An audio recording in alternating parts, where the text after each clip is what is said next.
हर नाम राकेश शर्मा सरकार हर कोई व्यक्ति वो नाम जानता है।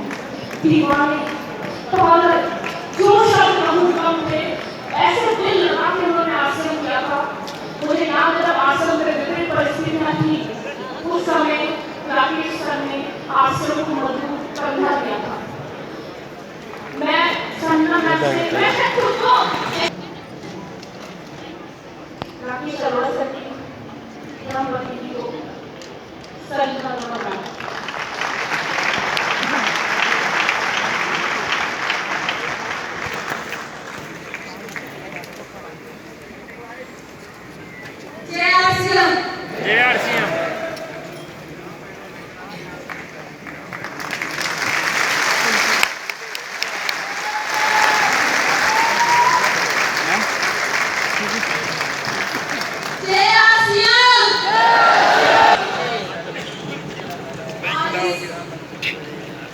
इतने बड़े मंच पे और आप सबके बीच में हूँ तो मैं सिर्फ आसिम की बदौलत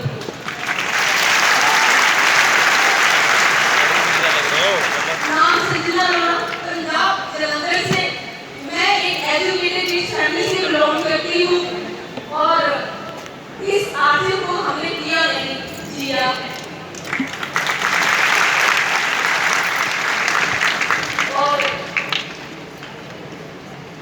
इस बिजनेस को हमने मेरे हस्बैंड मिस्टर राकेश अरोड़ा जी ने और मैंने मिलकर किया है और क्या बोलूं मैं आसिम के बारे में। जब मैं मिस्टर राकेश अरोड़ा जी की जिंदगी में आई तो बहुत सी जिंदगी में उतार चढ़ाव आए और उनका एक सपना था कि मैं एक बड़े शहर में जाऊं, बड़ा एक बिजनेस करूं, बड़ा एक तकमा मतलब ही लूं।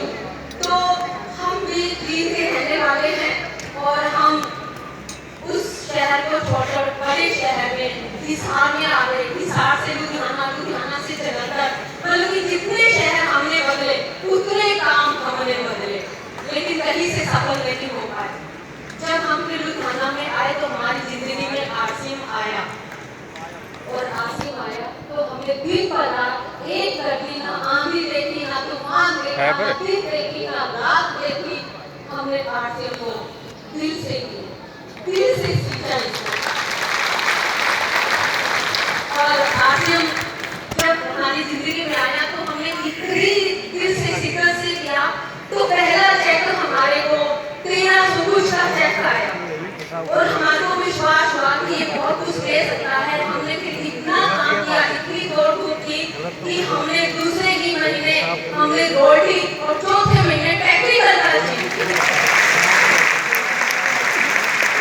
हमारे को विश्वास हुआ कि इससे बहुत कुछ हो सकता है। हम दोनों ने एक डिसीजन लिया कि इसमें तो लाखों रुपया आ सकता है, तो हमारे को सपने दिखाई गए थे, लेकिन जब तक हमारे को पैसा नहीं आया था तो विश्वास नहीं होता था। जब गोल्ड की आई, टेक्निकल आई तो हमने डिसीजन लिया कि हमने एक साल के अंदर 1 लाख रुपया कमाना ही कमाना है। तो फिर हमने दिन पर रात एक किया और 9 महीने 1,12,000 का चेक लिया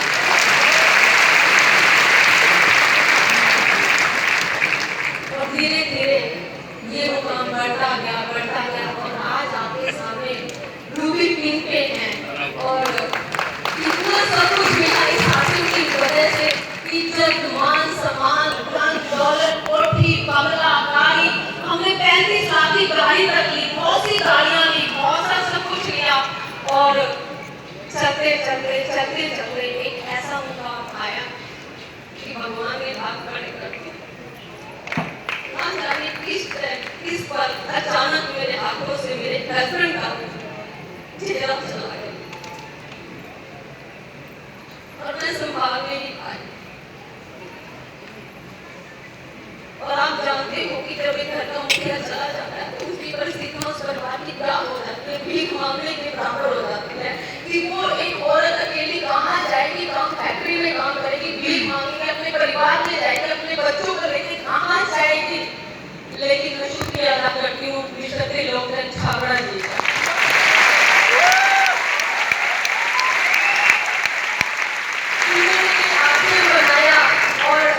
जीरो से हीरो बनाया और आम इंसान को खास बनाया और आज मेरे को किसी के आगे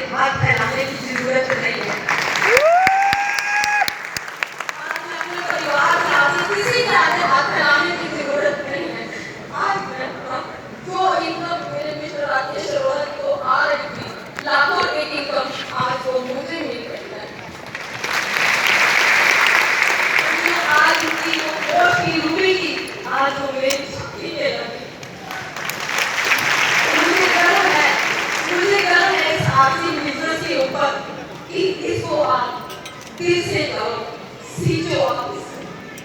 और आज मुझे किसी चीज की जरूरत नहीं।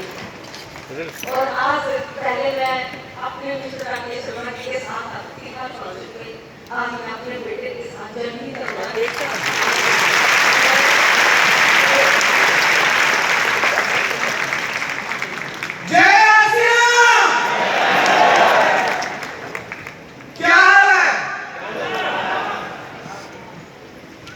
मेरे फादर ने ना सब कुछ किया, सारी मेहनत की, बस एक चीज मतलब सब कुछ सिखाया, एक चीज सिखाना भूल गए वो कि बेटा मेरे बिना कैसे रहना है।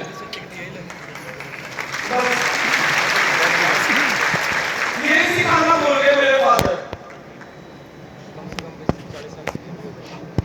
मैं आसिम की एक कालीनों का ना लग्जरी उस पे जिया जो फादर से मांगा कि पापा ये चाहिए ले पकड़ बेटा, पापा वो चाहिए ले पकड़ बेटा। कभी किसी चीज को मना नहीं किया क्योंकि आसिम जेब भर रही थी।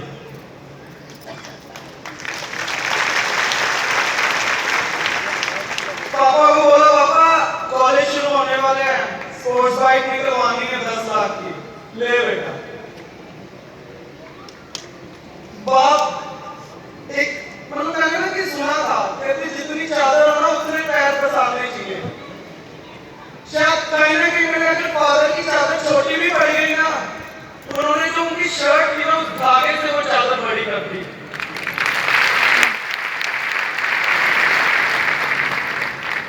मैं बहुत लकी हूँ कि मेरे लाइफ में मेरी मॉम, मेरे डैड और आसिम ऐसी आई ना। शायद मैं जब भी जीवन में आऊं तो मेरे माँ बाप जैसे मुझे मेरे माँ बाप चाहिए और काम जैसे आसिम चाहिए।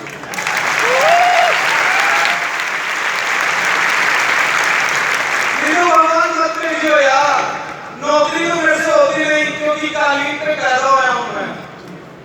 जो मांगा वो मिला है।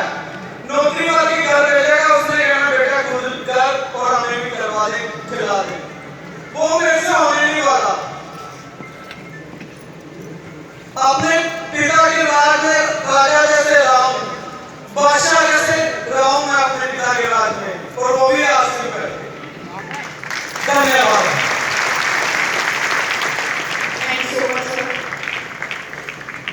दूसरी कहानी होगी वास्तविकता होगी। हमारे एक और लीडर जिन्होंने 21 साल की उम्र में हासिल किए, 22 साल जाल आज इस दुनिया में नहीं है।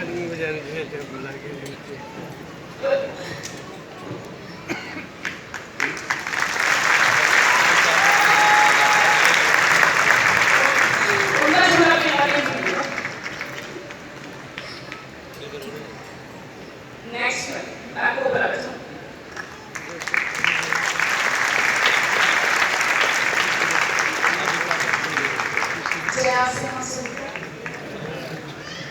नाम शुभा रत्नेश है, रायपुर छत्तीसगढ़ से बिलोंग करती हूँ। मैं रत्नेश जी की वाइफ हूँ जो हमारे नए साथी हैं। या मैं ये बताना चाहूँगी रत्नेश जी एक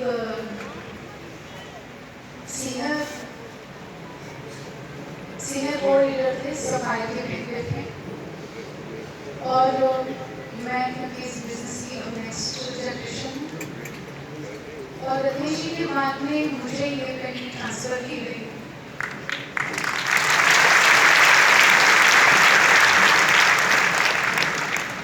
जब ये बिजनेस रत्नेश जी के जीवन में आया तो उनकी उम्र मात्र 21 साल थी। एक 21 साल के युवा ने इस चीज को निर्धारित किया कि किस तरह उन्हें अपने जीवन को बदलना है। उसका सबसे बड़ा शायद कारण ये था कि पारिवारिक जो इनकम थी उस समय मात्र 7,000 रुपये। 7,000 रुपये एक पारिवारिक इनकम बड़ी कम हुआ करती है, जहाँ पे दो बड़ी बहन, माता पिता, संघर्षों से भरा जीना जीना आसान नहीं होता। तभी शायद इतना मुश्किल काम रत्नेश जी कर पाए कि कि मात्र 21 साल की उम्र में वो ये निर्धारित कर चुके थे कि उन्हें ये बिजनेस करना, और इतनी शिद्दत से उन्होंने किया था। मात्र 3 महीने में रॉयल्टी है, 10 महीने में टेक्निकल होगी और 5 साल में स्टार होगी करती। जितना प्राउड आप सबकी सुनकर होता है उससे कहीं ज़्यादा प्राउड मुझे बोलने में होता है कि उन्होंने ये सब अचीव किया इतनी कम उम्र में, कितने सिंसियर और कितनी डेडिकेशन के साथ उन्होंने काम किया। अभी मैं सोचती हूँ तो लगता है इससे ज़्यादा मुश्किल और कोई काम नहीं था कि एक युवा जो इस चीज़ में अपना जीवन बिता सकते थे कि मेरे खेलने खाने की उम्र है, मैं भी बाकी युवाओं की तरह मौज मस्ती में अपना जीवन निकाल सकता हूँ। कितने बचपन से संघर्ष देखा हूँ और ऐसा संघर्ष भी देखा हूँ कि जहाँ अगर मुझे दिवाली मनानी है तो ये ज़रूरी है कि मुझे अपने घर के बाहर एक पटाखे का स्टॉल लगाना पड़ेगा और होली मनानी है तो ये ज़रूरी है कि मेरे घर के बाहर रंगों का मैं स्टॉल लगाऊँ ताकि मैं अपने घर में उस रंगों बचे हुए रंगों से ये परिवार की सच्चाई को एक्सेप्ट करते हुए उन्होंने इस तरह से काम किया। जिस दिन उनके जीवन में आसिम आया होगा ना, मुझे लगता है उस दिन भगवान की उन पे नजर रही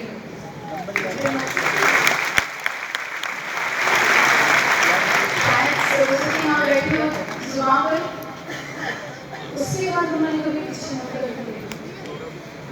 रहवासी जबलपुर के थे, एक बड़े छोटे से घर में काम करते थे। मैं अगर रत्नेश जी का सबसे पहला ड्रीम आपको बताऊं तो आप सब यहाँ हंसेंगे। रत्नेश जी ने अपने इनकम के सबसे पहले चेक से वॉशिंग मशीन ली थी, क्योंकि उन्हें लगता था बाकी लोग करना आसान है पर ये जो मेरी जिम्मेदारी मेरे सर पे है कि मुझे कपड़े धोने पड़ते हैं, ये मैं नहीं करूँगा।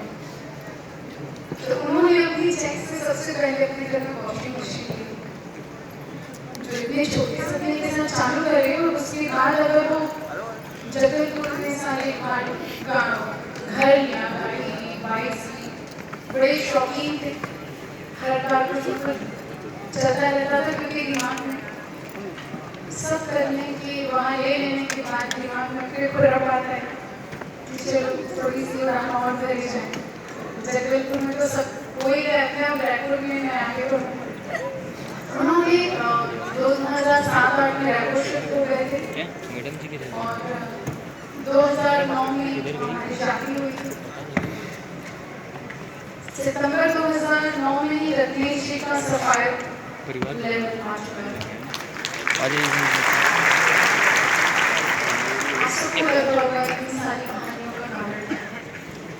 सिर्फ आपको ये बताना चाहती हूँ कि एक विजन था और एक विजन था कि जो परिवार में सिक्योरिटी नहीं थी, जो परेशानियाँ थी वो मेरी आगे वाली पीढ़ियों तक नहीं जीनी चाहिए। जो जीवन मैंने जिया है वो मेरे बच्चे नहीं जिए। इससे ज़्यादा प्राउड की बात ना कि लड़की के लिए कुछ नहीं हो सकती कि आपने एक ऐसे लड़के से शादी की है जो सेल्फ मेड है, जिसने कभी किसी की सहायता नहीं है अपने किसी भी जीवन में आगे बढ़ने के लिए या अपने जीवन में कुछ पाने के लिए। हम सिक्योरिटी की बात करते हैं,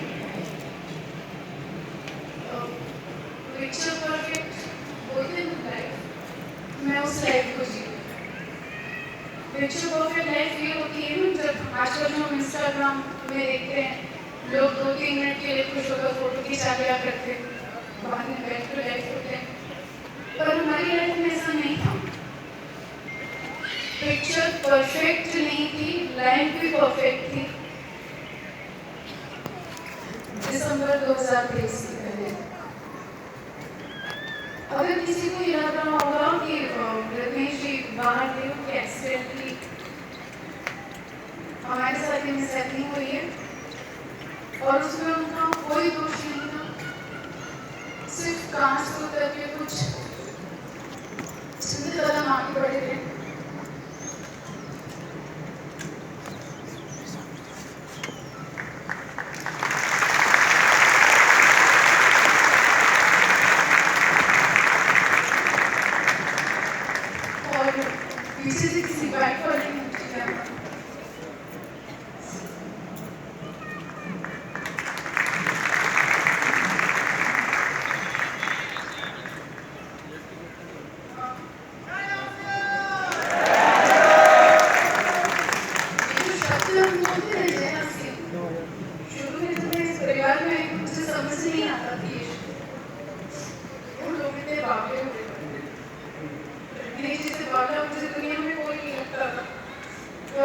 खाए पिए सोए जागे और कोई दिखता नहीं था मुझे कि इसके अलावा कुछ करती है जीवन में।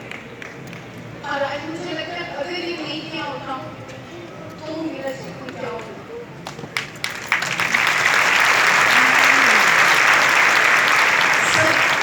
फाइनेंशियल सिक्योरिटी, लेकिन अगर मैं बात करूँ फाइनेंशियल सिक्योरिटी मुझे जैसे इंसान जो इतना मेहनती काम शायद कहीं से ये ला सकते थे, बिल्कुल ला सकते थे। उसके बाद ये मेंटल सिक्योरिटी मुझे मिलती, ये इमोशनल सिक्योरिटी होती जो आज मुझे मिली पूरे आश्रम परिवार में। आप में से जो भी साथी, मैं सिर्फ यही कहना चाहती हूँ, जो भी साथी सोचते हैं ना क्यों कर ये ज़रूर सोचिएगा आप जो भी काम कर रहे हैं क्या उसके बाद आपके परिवार के लिए, आपके बिजनेस के जो भी सपोर्टर्स हैं वो खड़े रहेंगे। क्या उनमें से कोई भी ऐसा रहेगा जो उनके बिजनेस को देखने के लिए, उनके उस काम को देखने के लिए वहाँ खड़ा रहे? मुझे ऐसे कोई जगह नहीं नजर आ रही। उस कंडीशन में जहाँ मैं टोटली बैंक थी और मुझे ये लग रहा था पाँव के नीचे से किसी ने पूरी जमीन खींच ली और कहा है कि आप खड़े रहो। तो ये जो हिम्मत मुझे मिली है ना कि खड़े रहो, ये मेरे परिवार ने मुझे खड़ा रखा। ये आश्रम परिवार हर एक दिन मुझे सपोर्ट किया और मुझे कहते हैं कोई सपोर्ट कोई शर्मिंदगी नहीं है कि अगर मेरे सारे जो हमारे साथी थे अगर वो नहीं खड़े रहते तो शायद आज इतने लोगों के बीच खड़े होकर बोलने की मुझे हिम्मत मिली है। ये हिम्मत आती है आसपास से। बहुत बहुत शुक्रिया धन्यवाद पूरे परिवार का। और बहुत दिल से एक ही इच्छा है कि जो भी लोग पूरे दिल से मेरी यही इच्छा है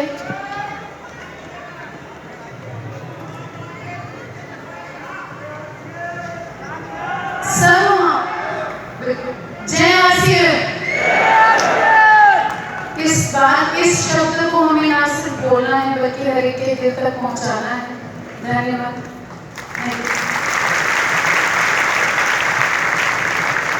साथियों, आज ये बात सोचने वाली है। अगर आपकी सर के घर में, रजनी जन सर के घर में अगर आश्रम नहीं होता तो इन परिवारों का क्या होगा? हजारों कहानियां हैं सर इस देश में।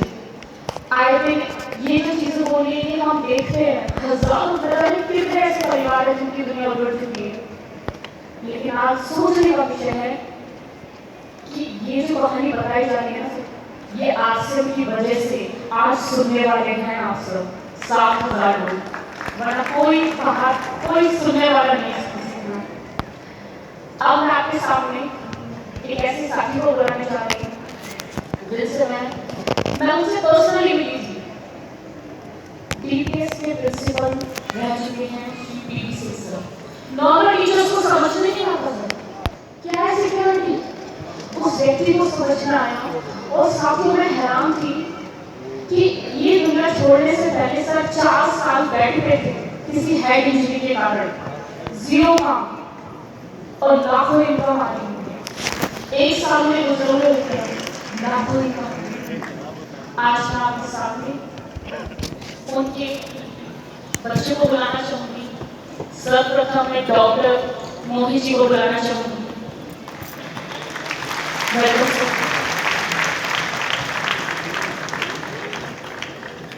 Good afternoon, everyone. Jai Asian. My name is Dr. Mohit Singh, son of Devrata Singh, and this is Seema Singh. और जय आसियन। और मैं पहले आपको आज अपने आसियन के एक्सपीरियंस मैंने जो लाइफ में देखा है आसियन से जुड़ा जो भी है वो आज शेयर करता हूँ आप लोगों से। ये बात है 2001 की, जब मेरे डैड प्रिंसिपल थे, तो उसी वक्त मेरी मम्मी ने भी हमारे कारण स्कूल की शुरुआत की थी। और स्कूल में जून का महीना था, वो गर्मी का महीना था। और जैसा बोलते हैं कि भगवान हर जगह नहीं हो सकते आपके लिए, लेकिन भगवान के रूप में मिस्टर बीसी छावड़ा सर उस वक्त हमारे मम्मी के स्कूल में आए थे। और उन्होंने उस वक्त टिप कॉल रखी थी भी प्रोडक्ट्स हुआ करते थे, वो प्रोडक्ट देख करके उन्होंने मेरे पापा को मामा को प्लान बनाना स्टार्ट कर दिया और वो प्लान धीरे धीरे वो लोग समझने लगे। लेकिन उसी बीच मेरी मामा ने उस पेट में से कपड़ा निकाल करके बीसी छात्र सर को टोक दिया कि कपड़ा उतना पसंद नहीं आ रहा है मुझे। तो बीसी छात्र सर की वो लाइन है कि आज हम स्टेज पे खड़े हैं, उन्होंने उसको ये बोला कि मैडम मैं आपको सोने की खदान दिखा रहा हूँ, आप कोयला खोज नहीं है। आज की डेट में ये मैंने सुनी बात मुझे याद नहीं होता, पर मुझे इतना याद है कि सर जरूर स्कूल आए थे उस वक्त। और फिर डैड ने प्लान समझना स्टार्ट किया, लेकिन ऑलरेडी सर की इतनी बड़ी बात मम्मी के बाद मैंने बैग शीट हिट कर चुकी थी और उन्होंने हमको कन्विंस कर दिया कि प्रिंसिपल रहते हुए भी साथ साथ आसिम को किया जा सकता है क्योंकि इसमें इन्वेस्टमेंट की जरूरत नहीं है। और उनको कभी बहुत अच्छे से पता था कि हमारे पास इन्वेस्टमेंट के लिए तब कुछ नहीं था। तो कहते हैं there is nothing to lose, जब खोने के लिए कुछ है ही नहीं तो डर किस बात का। तो फिर उन्होंने बिजनेस को स्टार्ट किया और फिर वो उसी बीच उनका बिजनेस अच्छे से चलने लगा और उसी बीच जीके प्रिंसिपल के पद के रूप में वो जम्मू चले गए और उसी दौरान बिहार में बहुत अच्छा रिस्पॉन्स मिलने लगा, किट की सेल बहुत अच्छी होने लगी, बम्पर सेल होने लगी और बिहार के लोगों ने, यूपी के लखनऊ के लोगों ने काफ़ी रिस्पॉन्स अच्छा किया और धीरे धीरे बिजनेस आगे बढ़ता चला गया। और फिर उसी बीच हमारे मम्मी पापा का मेन फोकस था कि हमारे लाइफस्टाइल क्रिएशन के साथ साथ हमारे एजुकेशन पे उनका बहुत ज़्यादा फोकस था और उनको हमेशा चिंता लगी रहती थी कि इतना पैसा वहाँ से रहेंगे कि बड़े बड़े स्कूल में तुम्हें पढ़ा सकें। उसी वजह से जिस स्कूल में सर आए थे वो मम्मी ने स्कूल स्टार्ट किया था और फिर उन्होंने सोचा कि अब जब आसिम से ठीक ठाक पैसा आने लगा, अच्छा खासा पैसा आने लगा, तो उन्होंने वो स्कूल के साथ साथ आसिम को फुल टाइम किया और डीपे जब बिहार से अच्छा रिस्पॉन्स आने लगा तो कंप्लीटली उन्होंने अपनी जॉब को छोड़ दिया और जॉब को छोड़ने के बाद फुल टाइम आसिम में आ गए और 7-8 साल के अंदर ही उन्होंने यूपी में अचीव कर लिया था और धीरे धीरे हमारी लाइफ चेंज होती चली गई और हमें पता ही नहीं चला कब हमारा टाइम आ गया कॉलेज आने का। और लेकिन उसी बीच जब वो आरसी बिजनेस फुल टाइम कर रहे थे तो ना दिन देखा, ना रात देखा, ना दिवाली देखी, ना होली देखी, तो उनकी वजह से ही हम जब उन्होंने 7-8 साल लगातार मेहनत की और दिवाली में नहीं घर आते थे तो हम लोग को लगता था नहीं आते बाबा घर में नहीं मनाते हैं, लेकिन उसके 3-4 साल के अंदर दिवाली की तरह मनाने लगे, होली की तरह मनाने लगे। ये सब कुछ आरसी की बदौलत हुआ और सारा श्रेय जाता है founder mister TC Chhabra sir को। आई होप कि बहुत जाएगा मिस्टर छाबड़ा सर के थ्रू और all thanks to mister TC Chhabra sir जो उन्होंने इस बिजनेस को दिया और उस वजह से ये सब हो पाया। और फिर बात आती है मेरे कॉलेज आने की। फिर उस वक्त जब मैं अपने कॉलेज के लिए फॉर्म्स वगैरह फिल कर रहा था तो डैड की हेल्थ ठीक नहीं रहती थी, तब धीरे धीरे उनको इंजरी के कारण थोड़ा मूवमेंट डिसऑर्डर होने लगा। तो फिर हम लोग हमें कहीं ना कहीं चिंता लगी रहती थी, मम्मा को चिंता लगी रहती थी कि आगे कैसे होगा। लेकिन आरसी का नेटवर्क ऐसा था, टू लीडर्स का सपोर्ट ऐसा था कि धीरे धीरे बिजनेस अच्छी ग्रोथ पैटर्न पे चल रहा था और लगातार चेक आ रहा था, मतलब किसी चीज़ की दिक्कत नहीं थी। आज मैं आपसे पूछता हूँ कोई भी ऑक्यूपेशन आप करते हैं, प्रोफेशनल, बैंक, पोस्ट ऑफिस, कोई भी government, central government, state government job, कौन सा ऐसा ऑफिस है जहाँ आप 5 साल ही जाते हैं तो आपको सैलरी देता है, आपको एक दिन ही जाओगे अगले दिन आपको पूछ देगा आपका बॉस कि आप क्यों नहीं आए थे। लेकिन कोई भी पैरेंट्स सपोर्ट था, उन्होंने कभी पीछे मुड़ के नहीं पूछा कि सर क्यों नहीं आते हैं मीटिंग में, सर आजकल कोई भी प्लान समझने कोई भी रिसर्च प्रोग्राम की ट्रेनिंग में सब छोड़ दिया उन्होंने। लेकिन आरसी के सारे लोग जो लीडर्स उससे काम कर रहे थे उनकी स्ट्रेंथ ऐसी थी, उनका सपोर्ट ऐसा था कि नेटवर्क चलता चला गया और एक ऐसे मुकाम पे पहुंच गया। और फिर उसी बीच अनफॉर्चुनेटली लास्ट ईयर पापा की सितंबर 2023 में डेथ हो गई और कंपनी ने खुद फ्रंट फुट पे आकर के बोला कि हम सारे डॉक्यूमेंट्स आप हम मेल कीजिए, हम बहुत रेडी हैं इसको पे ट्रांसफर करने के लिए। और उन्होंने खुद इस फॉर्मेलिटीज में जितना भी पेपर वर्क था, कंपनी के जितने भी सारे एग्जीक्यूटिव्स हैं, एम्प्लॉयज हैं, उन सब की इसमें मेहनत करी है। पिछले 6 महीने के अंदर उस मेहनत के साथ उन्होंने इस पेपर को ट्रांसफर करा के पेपर वर्क कराने के साथ साथ, और उसके लिए बहुत शुक्रगुजार हूँ कंपनी का और कंपनी की ऐसी पॉलिसी का क्या है, आप सबके सामने सब खड़े होकर स्टेज पे बोल पा रहा हूँ। नहीं तो शायद लास्ट ईयर ही हम लोग इस कंपनी को एग्जिट कर जाते, लेकिन कंपनी की ऐसी पॉलिसी है कि ये नेक्स्ट जनरेशन को जनरेशन ट्रांसफर होती है। और आप लोगों से उम्मीद करता हूँ कि इसमें क्या होता है ना कि आप कुछ टाइम में ही आज से जब करने लगते हैं तो फिर आपको ऐसा लगने लगता है कि कहीं नहीं बढ़ रहा है, ग्रोथ नहीं हो रही है, तो फिर हम क्या करें, कैसे आगे बढ़ें। लेकिन मैं आपसे एक चीज़ पूछता हूँ कि कभी भी 1 महीने के अंदर, 6 महीने के अंदर, 1 साल के अंदर ये कोई मैजिक नहीं है, ये कोई जादू नहीं है, ये कोई क्विक मनी का साधन नहीं है कि आप लोगों को 1 महीने के अंदर पैसा आने लगेगा। इसमें आपकी मेहनत तो लगेगी और इसमें इन्वेस्टमेंट आपका जीरो लगता है। जैसा कि आपको पता है कि बिजनेस जीरो इन्वेस्टमेंट वाला बिजनेस है। और लास्ट में एक चीज़ और बोलता हूँ, जब कभी लगे कि पेन अटक गया है, नहीं बढ़ रहा है, आप छोड़ देते हैं, इस बिजनेस में कुछ नहीं बचा है, क्या ट्रेनिंग देंगे, कैसे समझाएंगे, तो एक बार अपनी नेक्स्ट जनरेशन के बारे में सोचिएगा और आप में वो ऊर्जा बढ़ जाएगी और आप इस बिजनेस को फिर से करने लगेंगे। जय आसिम।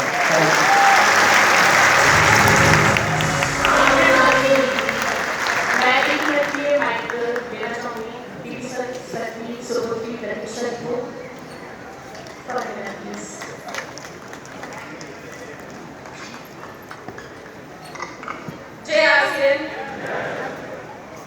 जय आसिम।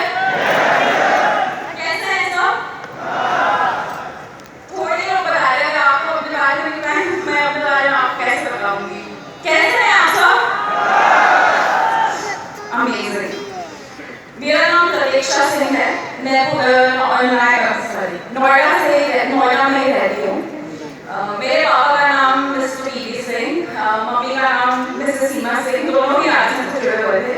जो मेरे पापा को जानते हैं उनको पता होगा वो डीपीएस के प्रिंसिपल थे, बहुत अच्छे एजुकेशन से थे। जब हमने हमेशा टॉप किया, डबल डिग्री थी उनके पास, डीपीएस के प्रिंसिपल बने ऑफ कोर्स।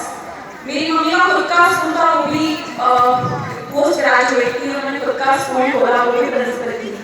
दोनों इतने एजुकेटेड थे। तो एक दिन मैं सोच रही थी कि ऐसा मतलब क्या आप लोग डीपीएस को पापा ने एक टाइम पे क्विट करके आसिम क्यों ज्वाइन किया, मुझे उसका रीजन जानना था। तो मैं कभी समझ नहीं पाई, कभी पूछ नहीं पाई। तो उसके बाद क्या हुआ, एक दिन जब मेरे भाई बताया, बीसी अंकल आए मम्मी के पास और उन्होंने आसिम बताया। उस दिन मेरे पापा समझ गए कि आसिम क्यों करना, और आज मैं समझ गई पापा ने आसिम क्यों किया।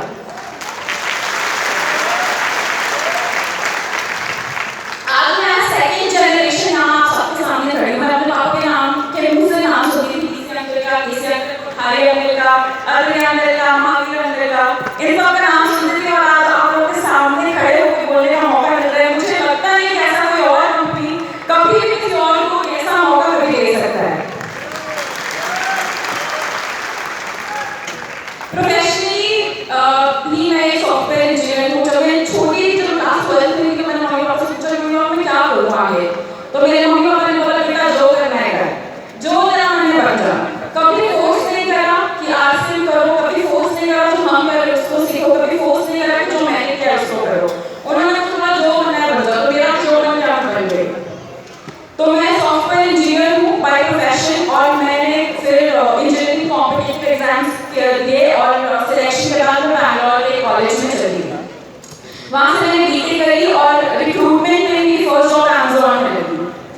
तो अमेज़न में सॉफ्टवेयर इंजीनियर थी और अमेज़न आप जानते हैं बहुत अच्छी एजेंसी है, सब कुछ है, मेरा पैकेज भी बहुत अच्छा था, सब कुछ है, सब कुछ बढ़िया है, कोई प्रॉब्लम नहीं है। बट अगर 12 महीने में आप अगर 30 डेज अपने लिए निकाल लो, कुछ भी हो सकता है, जैसे हमारे साथ एक दुर्घटना घटी, उसमें अगर मुझे 30 डेज चाहिए, 60 डेज चाहिए, तो कोई कंपनी है जो देगी इतना टाइम?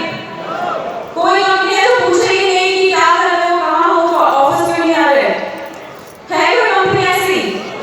नहीं। लेकिन जैसे मैंने भाई ने बताया, आरसीएम एक ऐसी कंपनी, कभी मोड़ के नहीं बोला कि आप ये कर रहे हैं, आप वो कर रहे हैं, आप ऐसा कर रहे हैं, आप ऐसा कर रहे हैं। उनको दिखता था मेरे पापा का हार्ड वर्क, स्वेट, ब्लड जो उन्होंने तब दिया जब स्वस्थ है। तो